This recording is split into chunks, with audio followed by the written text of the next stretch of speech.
রায়ের খবর রাখার জন্য এবার রায়ের অফিসে ভেষ বদল করে ঢুকে পড়লো অনির্বাণ। হ্যাঁ বন্ধুরা, ভিডিওতে লাইক দিয়ে দেখতে থাকুন। স্রোত যখন রায়কে অফিসে ড্রপ করার জন্য আসে, ঠিক সেই সময়ে স্রোতকে রায় বলতে থাকে যে দেখ স্রোত, আমি এখন যথেষ্ট পরিমাণে সুস্থ আছি, আমি নিজের ঠিক মতো চলে যেতে পারবো অফিসে, কিন্তু তার সত্ত্বেও তুই যখন আমাকে ড্রপ করে দিয়ে গেলি, এর থেকে বেশি আর তোর কোনো কিছু করার দরকার নেই। বাবা বোন আমার, এবার তুই অন্তত কলেজের দিকে এগোন, হয়তো বা তোরও কলেজে ক্লাস মিস হয়ে যাবে, তুই অ্যাবসেন্ট থেকে যাবি, তুই বুঝতে পারছিস না? আমি বলছি তোকে, আমি কথা দিচ্ছি, আমি আমার নিজের খেয়াল রাখবো, আমি ঠিক মতন মেডিসিনও খেয়ে নেবো, আর তুই আমাকে নিয়ে এত দুশ্চিন্তা করিস না তো বাবা, আমি তো বাচ্চা মেয়ে নয়। তখন এই কথা বলা মাত্র স্রোত বলতে থাকে যে তোকে নিয়ে টেনশন করতাম না যদি কিনা তুই নীলু দিদিভাইয়ের মতন হতিস, কিন্তু তুই তো সেরকম না, স্বার্থপর তো না, তুই শুধু সকলের জন্য ভেবে যাবি, তোর জীবনের উদ্যোগটা একটাই, তাই না? তখন এই কথা বলা মাত্র রায় বলতে থাকে আর কোথায় পারলাম বলতো, শুধুমাত্র আমার এই একটা ট্রিটমেন্ট করতে গিয়ে তো তোদের উপরে কত বড় ঋণের বোঝা দাঁড়িয়ে গেল, এখন সেটাকে কী করে আমি শেষ করবো, আমি সেটা ভেবে ভেবে চিন্তিত হয়ে পড়ছি। তখন এই কথা বলা মাত্র স্রোত বলতে থেকে দেখেছিস দিদি ভাই, আমি বলেছিলাম না তুই আমারও টেনশন করবি, আরও নিজের শরীরটা খারাপ করে দিবি,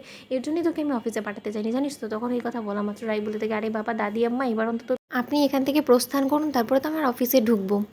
ওদিকে রায় অফিসে ঢোকা মাত্রই রায়কে গ্র্যান্ড ওয়েলকাম করে ওর সকল স্টাফরা, এমপ্লয়িরা, ওর বস ওকে বরণ করেন আর বলতে থাকে যে রাই ওয়েলকাম, এতদিন পরে তোমাকে সুস্থ শরীরে দেখে আমাদের অনেক ভালো লাগছে। তখন এই কথা বলা মাত্র রাই বলতে থাকে যে স্যার সত্যিকার অর্থে আমিও আপনাদের অনেককে মিস করেছি, আসলে কাজটা যে আমার জন্য কি একটা কতটা ভালো থেরাপির মতন কাজ করে সেটা আমি এই কাজ থেকে বঞ্চিত থেকে বুঝতে পেরেছি। তখন এই কথা বলা মাত্র অনির্বাণ আড়াল থেকে দাঁড়িয়ে রায়ের উপর নজর রাখতে থাকে আর বলতে থাকে যে রাই তুমি আমাকে যতই দূরে সরাও না কেন তোমার কাছ থেকে, কিন্তু তা সত্ত্বেও যে কোনোভাবেই হোক না কেন আমি ঠিকই তোমার সংস্পর্শেই থাকবো, হয়তোবা তুমি বুঝতেও পারবে না। ওদিকে রায়ের কাছে কফি দেওয়ার নাম করে পিয়ন ছদ্মবেশ ধারণ করে অনির্বাণ রায়ের ডেস্কে এসে বলতে থাকে যে ম্যাডাম আপনি কফিটা খেয়ে নিন, আপনার শরীরটা ভালো লাগবে। তখন এই কথা বলা মাত্র রায় বলতে থাকে যে তুমি কবে থেকে অফিসে জয়েন করলে? না মানে আমি তো তোমাকে চিনতে পারছি না।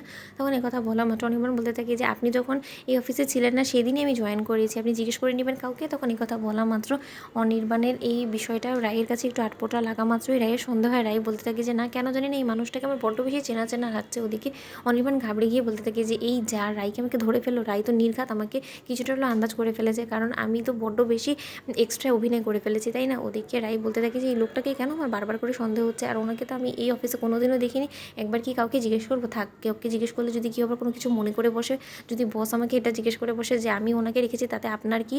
থাক, এর থেকে বরঞ্চ কোনো কিছু না জিজ্ঞেস করেই বেটার আছে। ওদিকে অনির্বাণ সেই পিয়ন, অরিজিনাল পিয়নটাকে হাতে টাকা দিয়ে বলতে থাকে যে প্লিজ আমি যে এই অফিসে পিয়ন ছদ্মবেশে কাজ করছি এই কথাটা প্লিজ আপনি রায়ের কাছে গিয়ে বলবেন, আমি আপনার কাছে হাত জোর করে অনুরোধ করছি। তখন এই কথা বলা মাত্র অরিজিনাল পিয়নটা বলতে থাকে যে না আপনি একদম ভাববেন না, আপনি যে রায় দিদিমণির জন্য এত কিছু করছেন সে একদিন ঠিকই এই জিনিসটা বুঝতে পারবে, আপনি দেখে নেবেন। এখন হয়তো আপনার উপরে কিছুটা হলেও অভিমান করেছে, কিন্তু ঠিকই সময় অনুযায়ী ঠিক হয়ে যাবে, দেখে নেবেন। তো বন্ধুরা ভিডিওটি ভালো লেগে থাকলে লাইক কমেন্ট শেয়ার করে সাবস্ক্রাইব করতে ভুলো না।